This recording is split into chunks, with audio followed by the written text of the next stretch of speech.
오늘 우리 주일 아침 주시는 말씀 보겠습니다. 오늘은 신약 성경 요한복음 7장을 보겠습니다. 요한복음 7장 우리 37절로 39절입니다. 우리 찾으셔서 우리 한 목소리로 같이 읽도록 하겠습니다. 우리 짧으니까요. 우리 같이 읽어도 될 것 같아요. 7장 37절입니다. 같이 읽겠습니다. 시작. 명절 끝날 그 큰 날에 예수께서 서서 외쳐 이르시되 누구든지 목마르거든 내게로 와서 마시라. 나를 믿는 자는 성경의 이름과 같이 그 배에서 생수의 강이 흘러나오리라 하시니 이는 그를 믿는 자들이 받을 성령을 가리켜 말씀하신 것이라. 예수께서 아직 영광을 받지 아니하셨으므로 성령이 아직 그들에게 계시지 아니하시더라. 아멘. 오늘 이 시간에 생수의 강이 넘치는 시간 되시기를 축복합니다. 오늘 말씀처럼 내게로 와서 마시라. 이 초청하시는 예수님이세요. 예수님. 이거는 예수님이 하시는 말씀이거든요. 누구든지 오면 이 생수를 마실 수 있다라고 말씀하십니다. 어느 날 저녁 제임스 해밀턴 박사 사무실에 수척한 한 사람이 슬픈 표정으로 들어왔습니다. 이 해밀턴 박사는 그의 우울증이 매우 심각하다고 판단하고 근심스러운 표정으로 이렇게 물었습니다. 어디가 편찮으신가요? 네, 의사 선생님, 저는 죽을 병을 앓고 있습니다. 뭐라고요? 죽을 병이라고요? 네, 저는 제 주변에서 일어나는 일들을 생각만 해도 공포심에 사로잡혀 견딜 수가 없습니다. 저는 지칠 대로 지쳤습니다. 저는 어디에서도 행복을 찾을 수 없고 즐거움이라는 것은 저에게 아무것도 없습니다. 만일 선생님이 저를 도와주시지 않는다면 삶의 의미를 찾을 수가 없습니다. 전 아마도 자살하고 말 거예요. 당신의 병은 죽을 병이 아닙니다.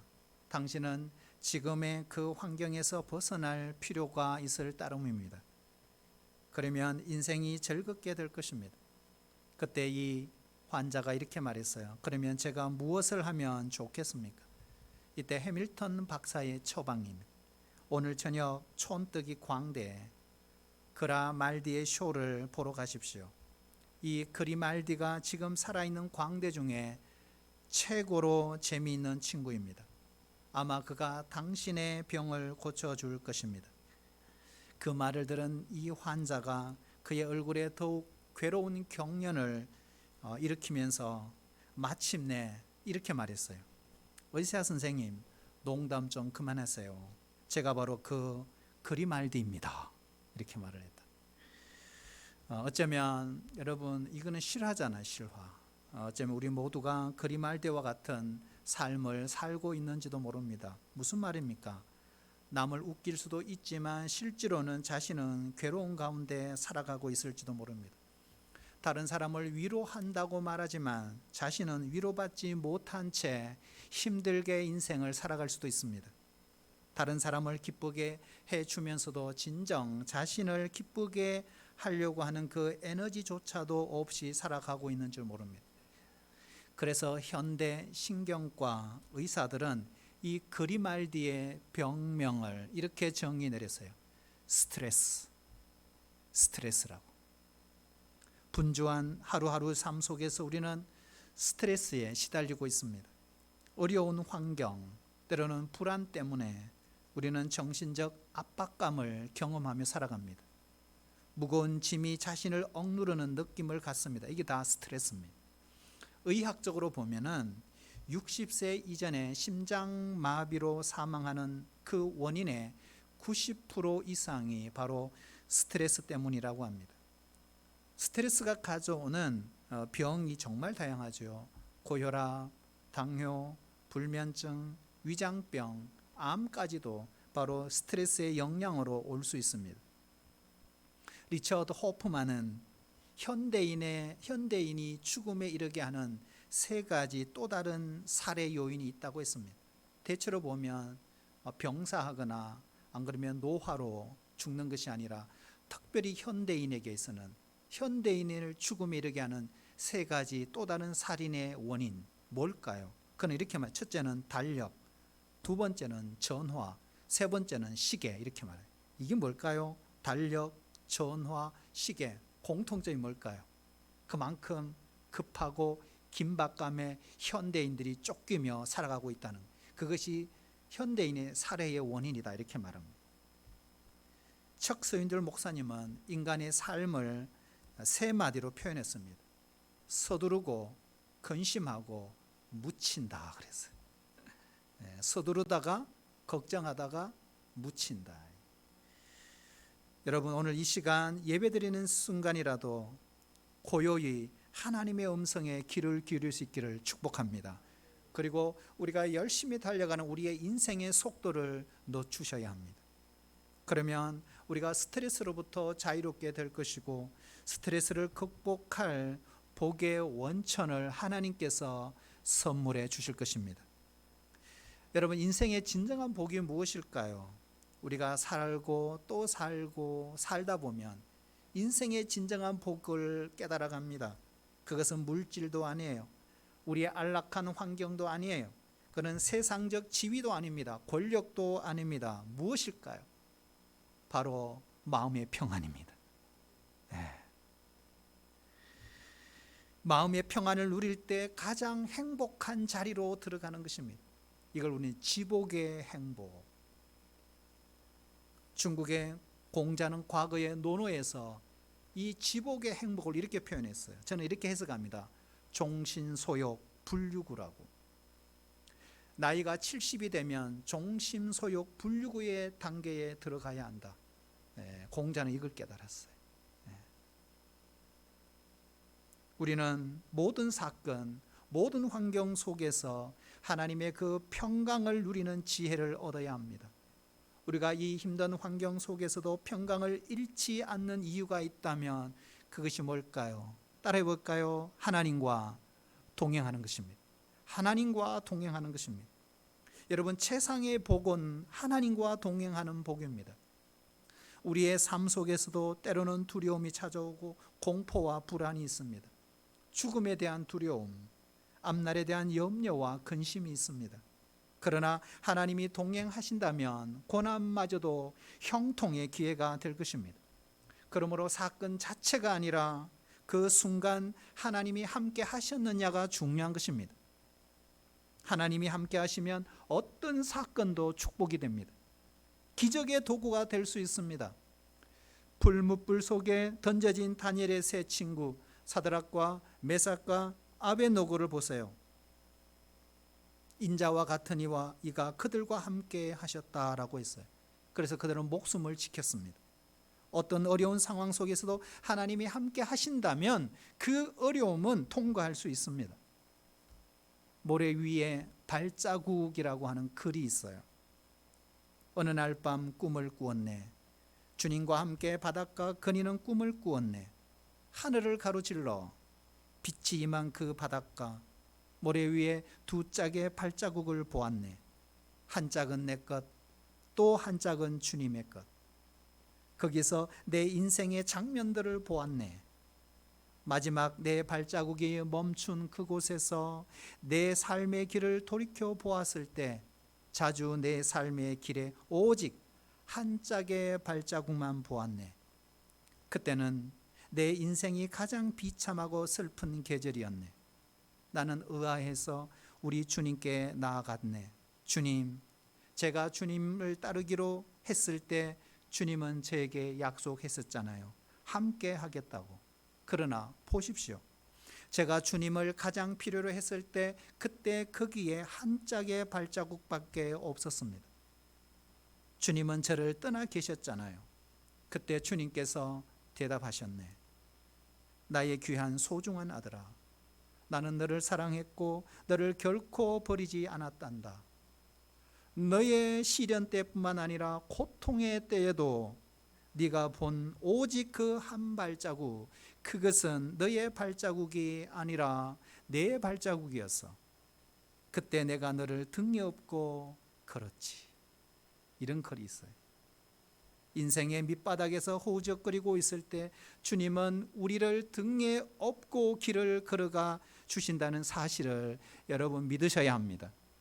우리가 인생길에 예측할 수 없는 문제를 만납니다. 하나님은 우리 앞에 고난이 없을 거라고 그 성경 어디에도 약속하신 적이 없습니다. 그러나 그 고난 중에 우리에게 약속한 한 가지가 있어요. 함께 하겠다고. 우리가 이해할 수 없고 설명할 수 없는 그 고난을 통과할 때 하나님은 우리와 함께 하십니다. 두려워하지 말라. 내가 너와 함께 함이니라. 놀라지 말라. 나는 내 하나님이 됨이라. 내가 너를 굳세게 하리라. 내가 참으로 도와주리라. 참으로 나의 의로운 오른손으로 너를 붙들리라. 네가 물 가운데로 지날 때에 내가 너와 함께 할 것이며 강을 건널 때에 물이 너를 침몰치 못하며 네가 불 가운데로 지날 때에도 타지도 아니할 것이며 불꽃이 너를 사르지도 못하리라. 하나님을 모실 때 우리는 흔들리지 않습니다. 하나님이 동행하심을 믿고 승리의 삶을 살아갈 수 있기를 축복합니다. 오늘 그 주님이 우리를 초대하십니다. 누구든지 목마르거든 내게로 와서 마시라. 예수님이 누구십니까? 예수님이 누구십니까? 그는 누구인가? 누구이기에 우리를 이렇게 초대하십니까? 요한복음 7장 33절에 이미 주님이 이렇게 말씀하셨어요. 내가 누구인가? 내가 너희와 함께 조금 더 있다가 나를 보내신 이에게로 돌아가겠노라. 계속해서 34절에도 이렇게 말해요. 너희가 나를 찾아도 만나지 못할 터이요 나 있는 곳에 오지도 못하리라. 자, 이게 무슨 말일까요? 찾아도 찾지 못할 것이다. 나 있는 곳에 오지도 못할 것이다. 왜요? 왜 그럴까요? 바로 위로부터 오신 분이기 때문에. 위로 가신다는 거예요. 모든 사람들의 관심사, 우리의 관심사, 복음서의 관심사는 한 가지예요. 예수, 그는 누구인가? 그의 프로필. 오늘 주님께서는 나는 위로부터 온 자다 이렇게 말합니다. 바로 지금 청기 누수를 하고 계십니다. 나는 하나님으로부터 보냄받은 메시아다. 내가 그리스도다. 내가 구원자다. 자정적 설교를 하고 계시는 것입니다. 그러므로 어떻게 해요? 나에게로 오라. 내가 바로 하나님이다. 믿음으로 오라는 것입니다. 그래서 그 준비된 생수의 강에서 너 인생의 목마름을 해결하게 될 것이다. 여기서 보면 명절 끝날, 이 명절은 초막절 12월 겨울입니다. 7일간 축제가 열립니다. 그런데 이 마지막 이 축제의 날 제사장 뜰에서 특별 행사를 치릅니다. 낮에는 빛의 행사, 밤에는 불의 행사를 치릅니다. 실로암 연못에 물을 길러옵니다. 그리고 포도주와 함께 그 제단의 제물 위에 붓는 의식을 합니다. 이것이 바로 초막절 끝날의 클라이맥스, 절정입니다. 그리고 이 행사 직후에 예수님이 그 초막절의 행사에 동참하면서 선포한 말씀이 오늘 말씀인 거예요. 메말랐던 제단에 풍성한 그 물이 부어지듯이 예수님께 나오는 모든 이들에게 생수의 강이 넘쳐 흐르리라. 예수님은 일찍이 이스라엘 백성들이 이 메마른 광야를 행진할 때 광야의 반석을 깨트려 물을 쏟게 하셨습니다. 시편 105편 41절 우리 같이 읽어볼까요? 시작. 반석을 여신즉 물이 흘러나와 마른 땅에 강같이 흘렀으니 아멘. 그 주님이 광야를 인도하시고 반석을 여신 그 주님이 오늘 뭐라고 합니까? 생수의 강을 예비하신 그분이 우리를 초대하고 계십니다. 누구든지 목마르거든 내게로 와서 마시라. 이걸 오늘 생수설교, 생수설교. 이 설교는 메시아가 오면 할 수 있는 설교입니다. 여러분, 물은 생명이잖아요. 물이 없으면 생명은 시들어 죽습니다. 물이 없으면 아무것도 존재할 수 없습니다. 그래서 물은 복의 원천입니다. 유목민들은 말할 것도 없습니다. 우리가 농업을 주업으로 할 때도 물은 생명과 같습니다. 그렇듯이 진정한 생수는 바로 예수님이시다. 예수님이 바로 우리 인생의 생수의 근원이십니다. 그런데 중요한 것은 사람들은 그 생수의 근원을 떠나 살고 있다는 것입니다. 예레미야 17장 13절 우리 또 같이 읽어보겠습니다. 시작. 이스라엘의 소망이신 여호와여, 무릇 주를 버리는 자는 다 수치를 당할 것이라. 무릇 여호와를 떠나는 자는 흙의 기록이 되오리니 이는 생수의 근원이신 여호와를 버림이니이다. 아멘. 여러분, 우리 영혼의 가장 위대한 축복이 뭘까요? 바로 우물가에 나가 우물에 나가 생수를 마시는 것입니다. 우리 주님께 나아가 황량한 인생길 가운데 우리 지친 영혼과 정신과 육체를 위해 구할 때 놀라운 생수를 부어주신다는 약속입니다. 여러분, 이 생수는 어떤 생수일까요? 고통 중에 기쁨을 주는 생수입니다. 약함 중에 힘을 주는 생수입니다. 절망 중에 소망을 주는 생수입니다. 여러분, 이 생수를 마실 수 있기를 축복합니다. 우리는 이 우물을 결코 떠나서는 안 됩니다. 그래서 우물에 가까이 가는 시간을 빼앗겨서는 결코 안 됩니다. 만약 우리가 너무 분주해서 예수님께 나아갈 시간이 없다면 이미 파놓은 그 우물을 사탄에게 빼앗겨 버리는 것과 같다는 것입니다. 하나님은 우리에게 초대하고 계세요. 물가로 나오라.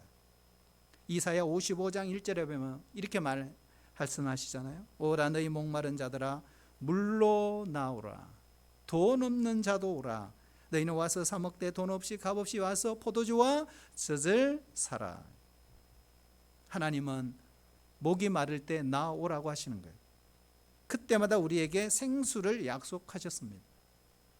요한복음 4장에 보면 예수님이 목마른 사마리아 여인을 만납니다. 남편을 5명이나 두었지만 현재의 남편이 자기의 인생을 채워주지 못합니다. 여전히 목마른 여인에게 예수님이 뭐라고 합니까? 이렇게 말하잖아요. 요한복음 4장 14절 같이 읽어볼까요? 시작. 내가 주는 물을 마시는 자는 영원히 목마르지 아니하리니 내가 주는 물은 그 속에서 영생하도록 솟아나는 샘물이 되리라. 아멘. 여러분, 중국 선교의 아버지 선구자 누구죠? 허드슨 테일러. 인생의 가장 어려운 시기가 어느 날 찾아왔어요. 우리는 다 이런 시기가 있습니다. 그럴 때 하나님께서 말씀으로 찾아오셨어요. 이게 중요해요. 말씀으로 찾아오셨어요. 그때 하나님께서 허드슨 테일러 주시는 말씀이 요한복음 4장 14절이에요. 그 당시 어떤 어려움이 있었을까요? 사랑하는 2 자녀를 잃었습니다. 그리고 얼마 되지 않아 아내마저 잃어버렸습니다. 그의 가슴은 찢어지듯이 아팠습니다. 이 어려운 시기에 주님은 그에게 생수를 주셨습니다. 극한 슬픔 속에 신비로운 기쁨을 체험하게 됩니다. 그러면서 허드슨 테일러는 자신의 인생 그 순간을 이렇게 표현하고 있습니다. 방에 홀로 남아 기동을 못하는 신세가 되어 외로운 시간을 보내는 심정을 견딜 수가 없었다. 죽은 아내에 대한 그리움과 멀리 있는 아이들 생각에 미칠 지경이었다. 주님이 내가 주는 물을 마시는 자는 영원히 목마르지 아니하리라는 이 구절을 주셨다. 하루에도 갈증이 20번씩이나 다시 찾아왔고 그때마다 주님께 외쳤다. 주님이 약속하셨잖아요. 저에게 영원히 목마르지 않을 것이라고 약속하셨잖아요. 이렇게 간구하면 낮이든 밤이든 주님이 빨리 찾아오셨다. 그리고 이 나의 슬픈 마음을 채워주셨다. 너무나 만족해서 나는 가끔 주님이 데려가신 나의 아내와 내 아이들이 천국에서 누리는 그 만족이 지금 내가 외로운 방에서 누리는 만족보다 더 크지 못하리라는 생각까지 들었다. 이 허드슨 테일러의 고백. 주님이 약속하신 그 생수는 사마리아 여인뿐만 아니라 허드슨 테일러뿐만 아니라 우리 모두에게 약속된 약속입니다. 여러분, 목마를 때 우리 주님께 나아갈 수 있기를 축복합니다. 그러면 생수를 주시겠다고 약속하셨어요. 그 생수 여러분 먹고 싶지 않습니까? 마시고 싶지 않습니까? 한번 따라해 주실래요? 하나님의 말씀이 생수입니다. 하나님의 말씀이 생수입니다. 말씀이 우리에게 생수요, 말씀이 우리에게 믿음을 줍니다. 말씀이 우리에게 기쁨과 소망을 줍니다. 지혜를 줍니다. 그래서 하나님께 부름받았던 아브라함은 이렇게 표현해요. 말씀을 쫓아 살았다. 창세기 12장 4절에 보면 아브라함이 말씀을 따라갔고, 여러분 우리가 주님을 따라갈 때 말씀 따라가는 것입니다. 하나님은 말씀으로 우리를 통치하십니다. 말씀의 우물을 파기 위해서는 우리는 묵상할 줄 알아야 합니다. 말씀의 우물을 끌어올리는 두레박, 그걸 뭐라 그러죠? 묵상, 이렇게 표현합니다. 예수님은 나다나엘이 나무 아래 있는 그를 보셨습니다. 뜨거운 태양볕을 피해서 안식을 누리는 그 나무 아래였습니다. 그 안식의 나무 아래에서 이스라엘 백성들은 묵상을 했습니다. 나다나엘은 묵상의 사람입니다. 예수님은 그의 진실을 보셨어요. 그 진실 속에 솔직함을 보셨습니다. 그리고 제자로 부르셨습니다. 역사를 움직이는 사람들은 묵상의 사람들입니다. 묵상을 통해 지혜를 얻고 묵상을 통해 삶의 원리를 터득할 수 있습니다. 고요한 침묵, 그 묵상이 바로 복의 원천이었던 것입니다. 우리가 묵상을 통해 하나님의 음성을 듣는 사람은 항상 삶에 확신이 있습니다. 흔들리지 않습니다. 저는 개인적으로 고요한 아침 좋아합니다. 새벽을 좋아합니다. 그리고 새벽 기도를 마치고 앉아서 하나님 앞에 묵상의 시간을 갖습니다. 그런데 이 묵상의 효력은 놀랍습니다. 때로는 이 묵상이 약과 같습니다. 한순간 삼키면 효과가 온종일 가기도 합니다. 때로는 그 묵상의 내용이 캡슐로 쓴 약이니까 캡슐로 싸서 먹기도 합니다. 하루 중 우리도 마찬가지예요. 소중한 시간을 여러분 잠시 떼어놓기를 축복합니다. 고요히 말씀의 그 묵상의 시간을 가지면 하나님의 충만한 은혜를 체험하게 될 줄로 믿습니다. 우리가 힘들수록 기본으로 돌아가야 합니다. 여러분의 삶이 흔들리지 않습니까? 여러분의 신앙이 나태해지지 않았습니까? 여러분이 정말 하나님과의 교제가 멀어지지 않았습니까? 힘들다고 말하면 안 돼요. 힘들수록 기본으로 돌아가야 합니다. 우리가 조용히 묵상하다 보면 하나님께서 우리 마음속에 들려주시는 음성이 있어요. 여러분, 우리의 마음은 생명의 근원입니다. 마음은 소우주와 같아요. BTS의 소우주라고 노래가 있죠. 들어보면 무슨 말인지 몰라요. 근데 가사는 너무 좋아요. 오늘 집에 가셔서 꼭 묵상하고 묵상의 내용을 꼭 저에게 카톡으로 보내주시기 바랍니다. 정말 노래 좋아요. 아주 철학이 있고 가치가 있어요. 우리 한 사람 한 사람이 세상에 빛을 내는, 우리 한 사람 한 사람이 소우주예요. 이 행성의 주인으로서 세상을 비출 수 있는 그런, 여러분 성경은 보면 우리의 마음이 소우주와 같다라고 말합니다. 왜 우리의 마음이 소우주일까? 마음은 하나님이 활동하는 무대입니다. 우리의 마음에 천국이 있어요. 우리 마음 안에 모든 보화가 담겨져 있습니다. 특별히 예수님의 마음 속에는 지혜와 지식의 모든 보화가 담겨져 있습니다. 그래서 사도 바울은 우리에게 권면하잖아요. 예수님의 마음을 품으라고.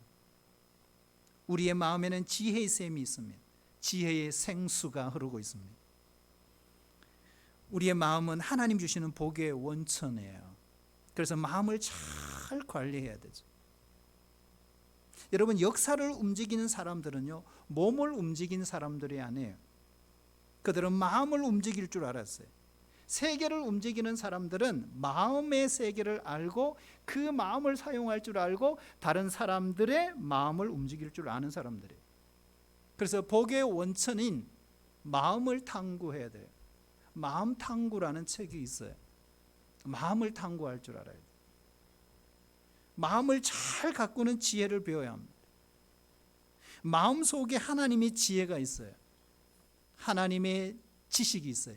우주의 지혜가 있어요. 그러므로 우리 내면의 음성을 잘 들을 줄 알아야 돼요. 왜요? 우리의 마음은 하나님의 통치 자소이기 때문에 그 중심부에 들어가서 하나님을 만나고 예배해야 합니다. 오늘 본문 38절에 이렇게 약속하셨잖아요. 우리 38절 한번 읽어볼까요? 시작. 나를 믿는 자는 성경의 이름과 같이 그 배에서 생수의 강이 흘러나오리라. 아멘. 자, 이 약속을 주신 의미가 뭘까? 39절에 예수님이 친히 해석을 주셨어요. 이게 무슨 뜻인지를 해석해 주셨어요. 39절 읽어볼까요? 시작. 이는 그를 믿는 자들이 받을 성령을 가리켜 말씀하신 것이라. 예수께서 아직 영광을 받지 아니하셨으므로 성령이 아직 그들에게 계시지 아니하시더라. 아멘. 자, 예수님과의 만남 정말 대단해요. 그런데 예수님의 그 만남을 통해 또 다른 위대한 만남을 우리에게 약속하신 거죠. 그게 뭐예요? 성령과의 만남입니다. 자, 요한복음 14장 16절 17절 그 성령과의 만남을 어떻게 표현하고 있는가? 우리 구체적으로 예수님이 설명해 주셨어요. 같이 읽어보겠습니다. 시작. 내가 아버지께 구하겠으니 그가 또 다른 보혜사를 너희에게 주사 영원토록 너희와 함께 있게 하리니 그는 진리의 영이라. 세상은 능히 그를 받지 못하리니 이는 그를 보지도 못하고 알지도 못함이라. 그러나 너희는 그를 아나니 그는 너희와 함께 거하시며 또 너희 속에 계시겠습니다. 아멘. 여기 보면 함께 너희 속에. 여러분, 주님과 함께 산다는 것은 놀라운 기쁨이잖아요. 그런데 여러분, 우리가 주님을 볼 수 있어요? 만날 수 있어요? 예수님 못 봐요. 못 만나요. 그래서 예수님께서 이 땅을 떠나시면서 우리에게 보내신 분이 누구라는 거예요? 성령님이시라는 거예요. 그래서 예수님이 떠나시면서 예수님 대신해서 하나님의 그 임재를 경험하며 살아갈 수 있도록 보혜사 성령님이 오신다. 그분이 오시면 우리와 함께 하신다. 그리고 우리 속에 계신다. 약속하신 거죠. 우리가 예수님을 구주와 주님으로 영접할 때 약속된 언약입니다. 바로 그 언약이 뭐냐? 성령의 임재와 충만이라는 거예요. 배에서 생수의 강이 흘러나리라. 여러분, 우리 배는요 만족을 몰라요. 욕망의 근원이에요. 우리 존재의 가장 깊은 곳, 그 배에서 생수가 터져 나온다. 생수의 강이 넘쳐 흐른다는 축복이에요. 여러분, 우리가 이거 사모할 만하지 않습니까? 에스겔 47장에 보면은 회복된 성전의 영광을 환상 중에 에스겔이 봅니다. 성전 문지방 밑으로 흘러 나오는 그 물이 환상을 체험하는 그 사람의 발목을 적십니다. 그리고 무릎까지 잠기고 허리까지 채우더니 어떻게 되죠? 마침내 온 몸이 잠겨 강을 헤엄치게 되는 거예요. 성전에 충만한 그 생수의 강이 주변의 이웃과 그 열방 가운데 흘러가는 거죠. 바로 이 생수를 살리는 강수, 바로 성령을 통해 온 세상에 편만하고 충만할 것이다. 이것이 뭐예요? 성령이 임하시면 너희가 증인이 되리라. 그래서 이 세상 열방 가운데 하나님의 복을 흘러보내게 하는 사람들이 될 것이다. 이렇게 주님이 말씀하신 거예요. 여러분, 이 가슴 벅찬 영광 우리가 누리고 있는 것입니다. 그러면 이 영광을 어떻게 누릴 수 있을까? 두 가지. 첫 번째는 예수님을 영접해야 합니다. 두 번째는 성령의 은혜를 사모하셔야 합니다. 복음성가 가운데 내 주의 은혜의 강가로라고 하는 복음성이 있어요. 내 주의 은혜의 강가로, 저 십자가의 강가로, 내 주의 사랑이 있는 곳, 내 주의 강가로 가란 나의 영혼을 생수로 가득 채우소서. 사랑하신 여러분, 인생이 참 어렵습니다. 우리가 코로나 시대에 살면서 코로나19만 막으면 되는 줄 알았어요. 그러나 변이가 우리나라 안에서만 10가지가 넘는다고 합니다. 그러니까 어느 변이가 더 강성할지 내일을 알 수 없는, 우리의 일상이 과연 회복이 될 수 있을까 할 정도로 불안합니다. 황량한 광야 같고 거친 사막과 같은 길을 우리가 살아가고 있습니다. 그러나 그 광야에서 오아시스가 있다는 거예요. 바로 복의 원천이신 하나님이십니다. 여러분, 이런 상황에서도 우리 하나님 우리와 동행하고 계심을 믿으셔야 합니다. 복의 원천인 하나님께 더 가까이 가시기를 축복합니다. 여러분, 우물을 가까이 해야 돼요. 그럴 때 그 우물 속에서 솟구치는 생수를 경험할 수 있습니다. 포스트 코로나를 준비하셔야 합니다. 그러면 광야 같은 인생의 꽃이 필 거예요. 메마른 가슴 속에 즐거운 노래가 솟구쳐 오를 거예요. 우리가 믿고 따라가고 기댈 분은 주님밖에 없어요. 우리 모두 이 생수의 강에 흠뻑 젖어 그 은혜를 누리면서 살아가는 주의 백성들 되시기를 축복합니다. 하나님 아버지, 비천한 우리를 먼저 찾아와 주시고 영원한 생수를 주심을 감사를 드립니다. 갈증만 더해주는 허망한 탄산수로 영원한 생수로의 대용품으로 사용하지 않게 하여 주시옵소서. 기댈 곳은 주님뿐입니다. 늘 주님만 믿고 따라가는 우리 모두가 되게 하여 주옵소서. 예수님의 이름으로 기도하옵나이다. 아멘.